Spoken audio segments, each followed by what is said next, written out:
ایک مسلکی ہم آہنگی پیدا ہو گئی ہے آپ کے اس دھرنے کی وجہ سے۔ پہلی دفعہ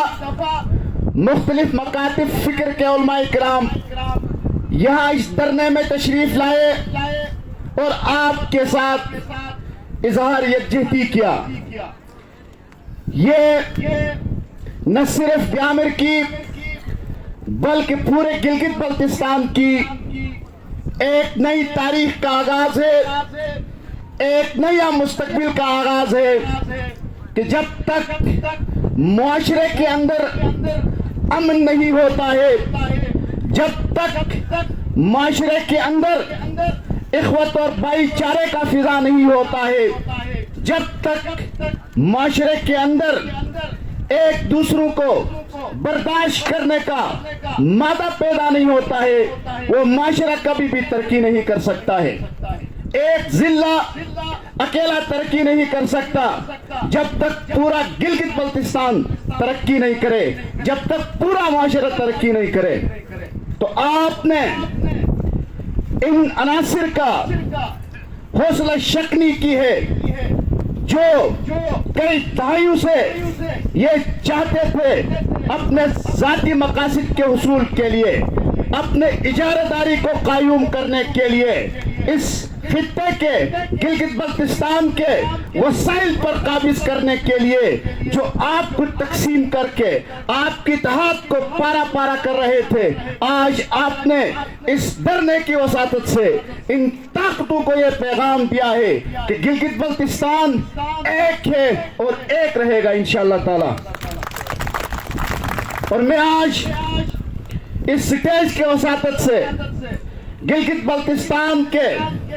تمام لوگوں کا شکریہ ادا کرتا ہوں جو بیامر کے سرزمین پہ آ کے آپ کے حقوق کی بات کی۔ انشاءاللہ تعالی بیامر کے غیرت مند لوگ آپ پہ بھی اگر مصیبت آ گئی تو انشاءاللہ تعالی بیامر کے لوگ بھی آپ کے شانہ بشانہ کھڑے ہو کے آپ کے ساتھ انشاءاللہ جدوجہد کریں گے۔ ساتھ میں آپ کو وابدہ جیسا سفید ہاتھی جو آپ کے حقوق کو غاصب کرتا رہا ہے، آپ کے حقوق کو پامال کرتا رہا ہے۔ بیامر بادشاہ ڈیم کے اندر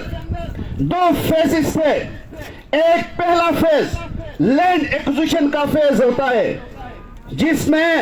کسی بھی سرکاری پروجیکٹ کے لیے زمین ایکوائر کیا جاتا ہے، اور اسی فیز میں آپ کے ساتھ بیامر کے متاثرین کے ساتھ تاریخی زیادتی کی گئی ہے۔ لینڈ ایکوزیشن ایکٹ جو ہے اس ایکٹ کے تحت زمین حاصل کی جاتی ہے، اور اس ایکٹ کے اندر کسی بھی زمین کی کمپنسیشن کو متعین کرنے کے لیے وہاں پہ اصول دی گئے ہیں کہ اس جگہ کی لوکیشن کو دیکھا جاتا ہے، اس جگہ کی مارکیٹ ویلیو کو دیکھا جاتا ہے، اور اس جگہ کی فیوچر پوٹینشل کو دیکھا جاتا ہے۔ لیکن بدقسمتی سے آپ کی جو قیمتی اراضیات ہے وہ صرف نومنل پرائز دے کے قیمت دے کے آپ سے اٹھایا گیا ہے، اور اس کے بعد جو ریسیٹلمنٹ اور ریہیبلیٹیشن کا پروسیس ہوتا ہے اس میں بھی آپ کے ساتھ تاریخی زیادتی کی گئی ہے۔ اگر متاثرین میں سے ہر فرد کو اگر ایک چولہا دیتے تو کوئی فرق نہیں پڑتا، کیونکہ بیامر بادشاہ ڈیم ایک بہت بڑا پروجیکٹ ہے جو ہماری سوچ سے بھی بڑا پروجیکٹ ہے۔ ہم یہ سمجھتے ہیں کہ یہ وہ مطالبات حکومت حل نہیں کر سکتی، حکومت کے پاس سب کچھ حل کرنے کا اختیارات ہے، وہ آپ کے ساتھ ہمارے ساتھ ڈرامے کر رہے ہیں، اور یہ ان کی غلط فہمی ہے کہ جس طرح 14 دن ہم پرامن رہے ہیں، آگے پرامن رہنے کی کوئی گارنٹی نہیں ہے، آگے پرامن رہنے کی کوئی گارنٹی نہیں ہے۔ پاکستان کا ہمیشہ سے یہ وتیرہ رہا ہے، پاکستان کے حکمرانوں کا ہمیشہ سے یہ وتیرہ رہا ہے، پاکستان کے جو مقتدر ہے ہمیشہ سے یہ یہ وتیرہ رہا ہے کہ جب تک آپ روڈ پہ نہیں آئیں گے، جب تک آپ ایکسٹریم سٹیپ نہیں لیں گے، جب تک آپ قربانی نہیں دیں گے، اس وقت تک یہ آپ کی بات نہیں سنیں گے۔ پرامن رہ کے اگر ہم 1 سال بھی یہاں رہے تو ان کو کوئی فرق نہیں پڑے گا، جب تک ہم جا کے ڈیم سائٹ پہ جا کے اور ان کا کچھ کام ہے اس کو ہم وہ نہیں کریں گے، ہم بند نہیں کریں گے۔ لیکن ہم بند کریں گے، لیکن ہم نے اپنے علماء کرام کو، علماء کرام کی کمیٹی کو کلی جزوی طور پر یہ اختیار دیا ہے کہ وہ فیصلے انہوں نے کرنا ہے، ہم نے صرف تیار ہونا ہے۔ اگر وہ ہمیں اجازت دیں گے تو انشاءاللہ تعالی ہم اس ڈیم سائٹ پہ جا کے کام کو روکیں گے انشاءاللہ۔ نعرہ تکبیر، نعرہ تکبیر، یہ وہ بڑا کرتی شتک دن، یہ وہ بڑا کرتی، یہ دہشت گرد کرتی، یہ افراتفری، یہ افراتفری۔ اصل طاقت عوام کی طاقت ہے، آپ کی طاقت ہے، آپ کی پارٹیسپیشن ضروری ہے،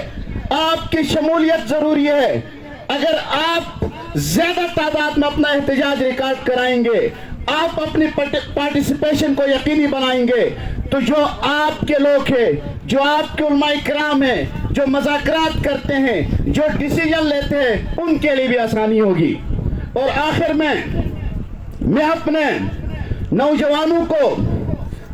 یہ بتانا چاہوں گا، پورے ڈیامر کے، ہمارے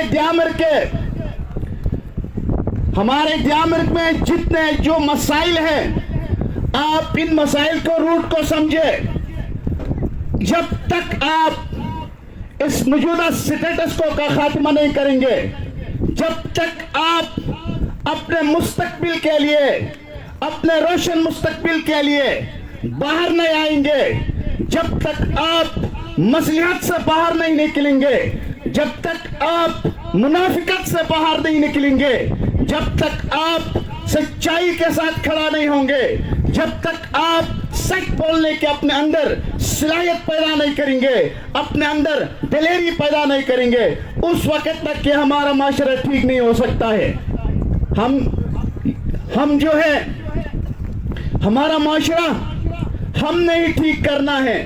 ہم نے ہی آگے لے کے جانا ہے، ہم نے ہی اپنے لوگوں کے حقوق کی بات کرنی ہے۔ اور کہتے ہیں کہ حقوق دیتے نہیں ہیں بلکہ حقوق چھین لیے جاتے ہیں۔ آج اگر فیڈرل گورنمنٹ، آج اگر وفاق آپ کے مطالبات کو سنجیدگی سے لے رہی ہے تو وہ صرف اور صرف آپ کے احتجاج کی وجہ سے ہیں، ورنہ یہ 18,700 ایکڑ اراضی بہت پہلے آپ سے مفت لے چکے تھے، بغیر کمپنسیشن دیے وہ اٹھا چکے تھے۔ آج اگر اس کی کمپنسیشن کی بات ہو رہی ہے، آج اس کی ادائیگی کی بات ہو رہی ہے، وہ صرف اور صرف آپ کی احتجاج کی وجہ سے، اور آپ کے احتجاج پہ پورا پاکستان آپ کے پشت پہ کھڑا ہے، پورا گلگت بلتستان آپ کے پشت پہ کھڑا ہے۔ اور آخر میں جو وفاقی حکومت ہے یا جو وفاقی حکومت کو چلا رہے ہیں، جو اصل طاقت ہے، وہ یہ سمجھ رہی ہے کہ ڈیامر کے لوگ جذباتی لوگ ہیں، چند دن یہاں بیٹھ جائیں گے اور پھر یہاں سے کوچ کر بکھر جائیں گے۔ تو ایک چیز اپنی ذہن میں رکھے، ڈیامر کے لوگ اگر حق پرست لوگ لیڈ کرے، حق پرست علماء لیڈ کرے، حق پرست لیڈر لیڈ کرے، تو ڈیامر کے لوگ اپنے علماء کرام کی کال پہ، اپنے علماء کرام کے حکم پہ اپنے جانوں کی قربانی دینے سے بھی دریغ نہیں کریں گے۔ یہ آپ کی غلط فہمی ہے۔ آپ ڈیامر کی تاریخ پڑھیں، ڈیامر کی تاریخ پڑھیں۔ ہم آزاد قبائل تھے، کسی نے ہمارے اوپر حکمرانی نہیں کی ہے۔ آپ پہ انگریز قابض ہوتے رہے، آپ پہ انگریزوں نے حکومت کی ہے، ہم پہ انگریزوں نے حکومت نہیں کی. ہم علماء جابر سجدہ امش علماء جابر علماء جابر علماء جابر علماء جابر یہ وابڑا کر دی، یہ دہشت گرد کر دی، یہ افراتفری. 70%